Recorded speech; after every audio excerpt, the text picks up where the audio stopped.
Pangumpra time! Hi guys! Samahan nyo na naman po kami sa pamimili ng aking mother dito sa Aroroy. Dahil once a month lang pala sila pumupunta dito sa bayan ng Aroroy. Hi guys! Nagbabalik na naman si Paldo Vlog ng Dangkalan, Matungog, Aroroy, Masbati.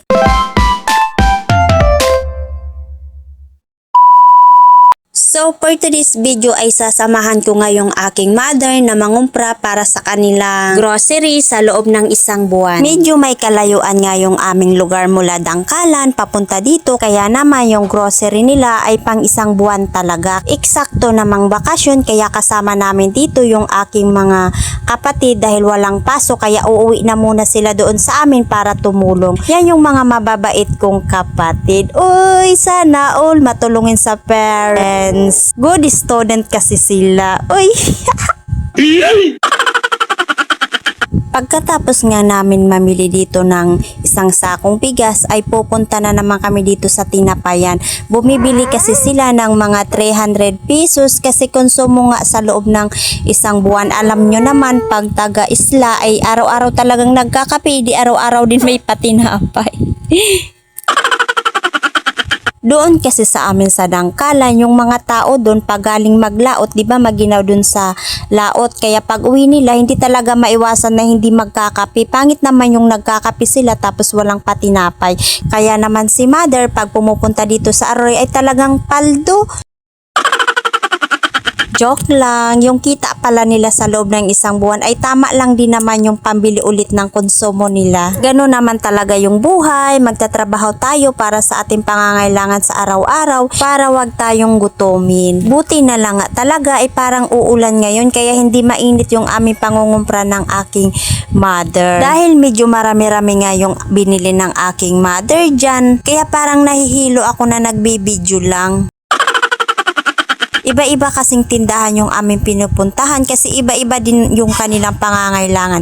Katulad dito ay bibili sila ng tabako. May magagalit kasi pag hindi nabilhan ng tabako, marami kasi dun sa amin mga lulo na gusto yung tabako. Iwan ko ba dyan, gamot daw kasi nila yan pag nilalamig sila. Kaya shout out po kay Lolo Ipong dyan. Lolo Ipong, iwas-iwas na po pag tabako ha.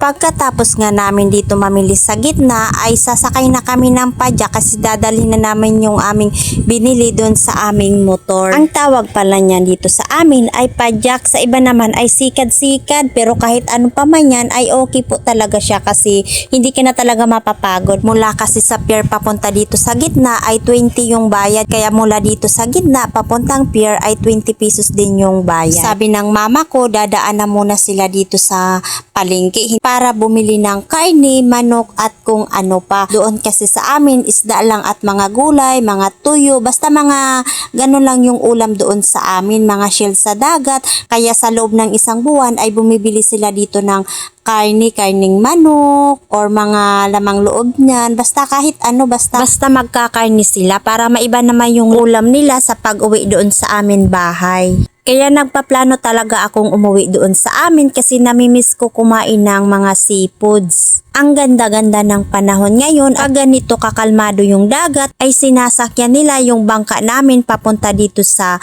Aroroy para mas lalong makakatipid ka sa pamasahin ng iyong pinamili tapos ng tao din. Kaya yung motor na lang namin yung sinasakyan nila papunta dito sa Aroroy. Niyaya ko nga yung aking mother dyan at yung aking mga kapatid na maghalo-halo kami sa food court, pero dahil bayad na ito kaya kinuha na lang namin kasi sayang din naman kung hindi namin kukunin, ibayad na. Napagod kasi ako kanina sa pagsama kay mother, kaya maghalo-halo na muna kami dito sa food court. Masarap naman talaga dito magtambay ng saglit habang naghalo-halo or kahit na magkape kasi may mga pasingkong kape din sila dito. Pagkatapos namin dyan maghalo-halo ay ihatid ko na sila sa bangka.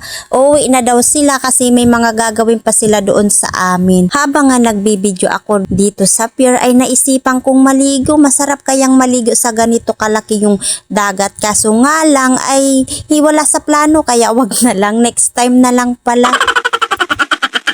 Sa June 24 na lang, di ba, San Juan yun mga ka-Faldo Vlog. Sa mga nagsiselebrate ng ganon ay nagpaplano po talaga sila kasama yung kanilang mga family, mga loved ones at nagbabaon sila. Siguro sa mga Bisaya lang yung naniniwala ng ganon kasi doon naman sa Maynila parang wala naman yung ganyan kasi wala naman dong dagat. Pero dito sa amin sa Masbate ay tuwing June 24 ay talagang naliligo po, nagsiselebrate po talaga ng San Juan. Ang lawak-lawak na talaga ng pier ng Aroroy. Kung nakikita ninyo sa aking video na ayan oh, ang lawak-lawak na siya at ang ganda-ganda na dito mamasyal. Pwede ka na talaga dito mag-jogging-jogging every morning kahit hapon. Yung iba din ginagawang ditan itong pier, lalo na paggabi na marami na ditong natambay kasi sila nagpapahinga yung iba tapos yung iba ay talagang namamasyal. Kaya sa mga hindi na dyan nauwi dito sa Aroroy Masbate, ano pang hinihintay ninyo?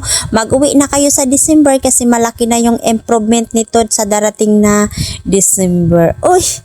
Sana all nagpo-promote ng lugar. Ayan na, binidyo ko na yung pier para sa mga namimiss yung Aroroy. Pinagbidyo ko na po kayo. Yun lang po guys. Bye-bye. Thank you po for watching.